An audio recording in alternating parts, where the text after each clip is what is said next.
હું અત્યારે રંગીલા શહેર રાજકોટમાં છું અને રાજકોટ વાસીઓ બધા જ ખૂબ નારાજ છે, અકળાયેલા છે કે રાજકોટનું તંત્ર એવો નિયમ લઈને આવેલી છે કે હેલ્મેટ કમ્પલસરી, હેલ્મેટ પહેરવું જ જોઈએ, મનુષ્યનું જીવન બચતું હોય તેનાથી મોટું કંઈ નથી. પણ જે સરકાર હેલ્મેટનો કાયદો લાવી રહી છે એને ખરેખર રાજકોટ વાસીઓના, ગુજરાતની જનતાના જીવન બચે એમાં રસ છે? જેવું હોત તો આટલા બધા દારૂ અડ્ડા ના ચાલતા હોત, આટલા જુગાર અડ્ડા ન ચાલતા હોત, આટલા કુટનખાડા રાજકોટ શહેરમાં ન ચાલતા હોત, આટલો દેહ વ્યાપાર ન ચાલતો હોત, રાજકોટ શહેરની અંદર એમડી ડ્રગ્સ ના આવી હોત અને અગ્નિકાંડ જેવી ઘટના ન બની હોત.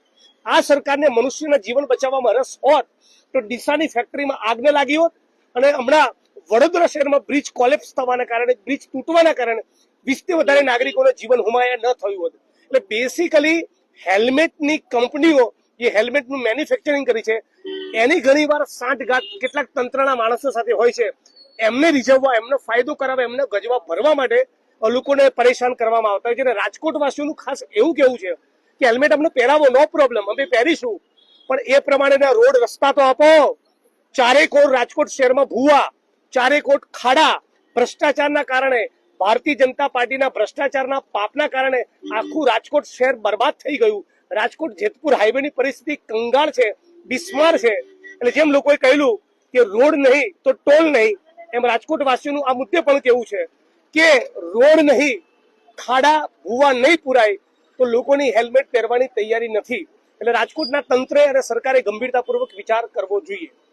બીજી એક બહુ મહત્વની વસ્તુ ખાસ કહેવા માંગુ છું કે આપણા હર્ષ સંઘવીભાઈ ગૃહમંત્રીએ હમણાં રાજકોટ શહેરમાં અગાઉથી મેચ ફિક્સિંગ વાળો અગાઉથી અરજદારોને કહી રાખ્યું કે આવા સવાલ પૂછવાના એવો કન્વિનિયન્ટ સગવડો ધર્મ જેને કહેવાય એવો એક લોક દરબાર રાખ્યો. આવનારા દિવસોમાં હું લોક દરબાર રાખીશ અને નકલી નહીં, અસલી લોક દરબાર હશે ત્યારે ખબર પડે કે રાજકોટ શહેરમાં કેવા ધંધા ચાલી રહ્યા છે અને રાજકોટ ભારતીય જનતા પાર્ટી એ કેવું શાસન ચલાવી રહ્યું છે. આવનારા દિવસોમાં હું ફરી રાજકોટ આવીશ અને હર્ષ સંઘવી જે નકલી લોક દરબાર કર્યો એની સામે અસલી જનસુનવાઈ, અસલી લોક દરબાર થશે અને સાચા અર્થમાં ત્યાં રાજકોટ વાસીઓ, રાજકોટ જિલ્લાના લોકોનું પણ સ્વાગત છે, પોતાના પ્રાણ પ્રશ્નો એ લોક દરબારમાં ઉજાગર કરી શકશે.